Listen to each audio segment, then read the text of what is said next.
Hello friends, welcome to Mahi Kitchen Tamil. நாம இன்னைக்கு சேனல்ல என்ன செய்ய போறோம்னு பாத்தீங்கன்னா கரகர முறுக்கு தாங்க செய்ய போறோம். இந்த முறுக்கு பாத்தீங்கன்னா வீட்லயே மாவு அரைச்சு நம்ம ரெடி பண்ணிக்கலாம். இது எப்படி நம்ம செய்யலாம்னு வாங்க பார்க்கலாம்.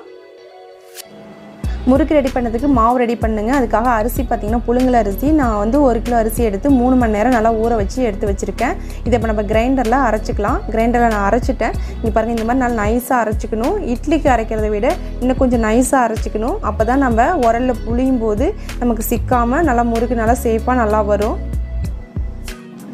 இப்போ நம்ம அரைச்சு வச்ச மாவுல 2 கப் அளவு நான் கடலை மாவு சேர்த்துக்கிறேன்.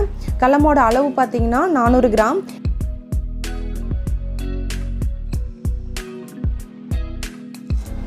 நம்ம அடுத்ததா ஓமம் வந்து 2 ஸ்பூன் சேர்த்திருக்கேன். அது சீக்கிரமா ஜீரணமாகும் அதுக்காக. அது கூடவே 2 டேபிள் ஸ்பூன் வந்து எள்ளு. நான் 3 டேபிள் ஸ்பூன் அளவுக்கு மிளகாய் தூள் சேர்த்திருக்கேன் காரத்துக்காக. உங்களோட காரத்துக்கு ஏற்ற மாதிரி நீங்க கூட்டியே குறைச்சி சேர்த்துக்குங்க. தேவையான அளவு நம்ம உப்பு சேர்த்துலாம். சேர்த்துட்டு நல்லா கை வச்சு நல்லா பிசைஞ்சு எடுத்துக்கலாம். இப்போ நீங்கள் காரத்துக்கு வரமிளகாய் தூளுக்கு பதில் வரமிளகாய் கூட ஊற வச்சு நீங்கள் மிக்சியில் நல்லா பேஸ்ட்டாக அரைச்சி போட்டிங்கன்னா அதுவும் நல்லா தான் இருக்கும். இப்போ இதெல்லாம் நல்லா பிசைஞ்சோன்னா 2 டேபிள் ஸ்பூன் அளவுக்கு ஆயில் ஊற்றிக்கிங்க.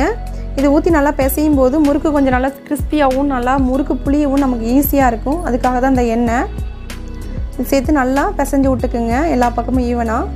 இது அப்படியே இருக்கட்டும்.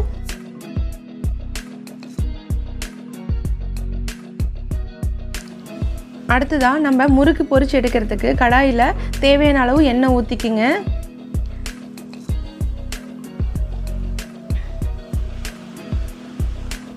இந்த எண்ணெய் நல்லா சூடாகட்டும். அதுக்குள்ளே நம்ம முறுக்கு ரெடி பண்ணிக்கலாம்.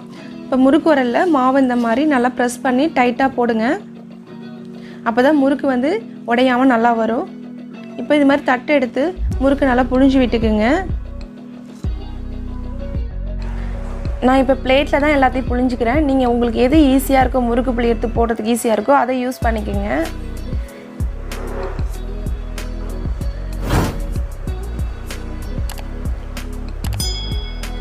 அடுத்ததான் எண்ணெய் காஞ்சிருச்சு. நம்ம புளிஞ்சு வச்ச முறுக்கெல்லாம் இப்போ எண்ணெயில் போட ஆரம்பிச்சிடலாம்.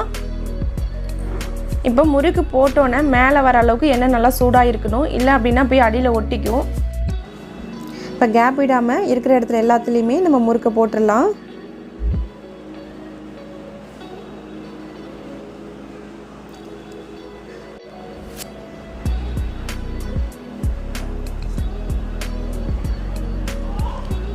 இப்போ கேப் கொஞ்சம் இருக்குது. அதுலேயும் 2-3 முறுக்கு நம்ம சேர்த்து போட்டுடலாம். கேப்பை ஃபில் பண்ணிடலாம்.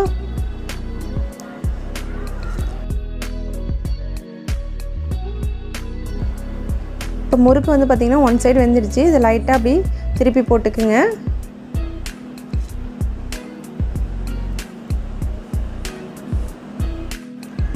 இப்போ முறுக்கு செய்யணும்னா நம்ம அரிசி மாவு வாங்கணும், இல்லை அரிசி மாவு அரைக்கணும், அந்த பிரச்சனைலாம் இல்லை மிஷினுக்கு போகணும், அது மாதிரிலாம் இல்லை.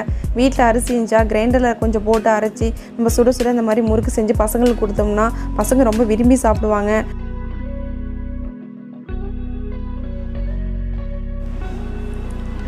இப்போ பபுள்ஸ்லாம் அடங்கிடுச்சு. நம்ம இப்போ ஒன்று ஒன்றா எடுக்க ஆரம்பிச்சிடலாம். முறுக்கு ரெடி ஆகிடுச்சு.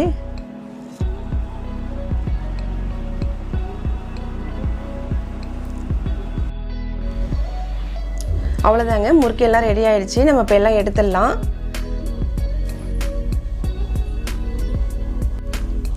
சுவையான முறுக்கு ரெடி ஆகிடுச்சு. வீட்டில் செஞ்சு பாருங்கள். செஞ்சு பார்த்துட்டு கமெண்ட் பண்ணுங்கள், ஷேர் பண்ணுங்கள், லைக் பண்ணுங்கள். நாங்கள் போகிற வீடியோ உங்களுக்கு பிடிச்சிருந்துச்சா சப்ஸ்கிரைப் பண்ணிக்கோங்க.